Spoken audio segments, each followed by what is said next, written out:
Hello guys, আসসালামু আলাইকুম। কিতা করা সবে আসন্নি বালা, আমিও আল্লাহর রহমতে আসি বালা।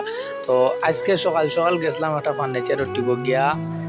আগে পার্টিরে জিকাইলাম ভাই রাস্তাঘাটের অবস্থা কিতা। পার্টিয়ে আমারে হইলা আয়ুক ভাই খুব সুন্দর, খুব বালা, রাস্তাঘাটের অবস্থা খুব বালা হইয়া আমারে নিলা। যাওয়ার পরে আমি গিয়া, আমার আগে আসিল টলি হইল দোকান, ওখান দেখি তারা টলিরে এখানে আর ওখান দিয়া টানিয়া তুলরা। তখন আমি পার্টিরে জিগাইলাম ভাই কিতা কইলানু রাস্তার অবস্থা খুব বালা। পার্টিয়ে কইলা ভাই আমি তো তৈয়া গেলাম সকালে বালা, ওখান আইয়া দেখি খারাপ, অন কিতা করতাম ভাই। পরে আর কিতা করমু, আইয়া তো আর বিপদে পড়ে গেছি। টলিরে ঠেলাইয়া উলাইয়া দিলাম, আমরা সবে তুলিয়া তারারে ঠেলাইলাম, কই আমি আঁকটিলে তারা আমারে টানিয়া তুলবা। পরে আর কিতা করমু, আল্লাহ রসুলের দোয়া লইয়া বুকুত কিল মারি আমার গাড়ি দিলাম টান, আর আমার গাড়ি আল্লাহ রসুলের দোয়ায় আঁকটিছে না, আইয়া উঠি গেছে। ও দহকা কোনো সমস্যা হয়েছে না আমার গাড়ির, খুব সুন্দর উঠছে গাড়িটার, সবে দোয়া করবো আমার লাগিয়া।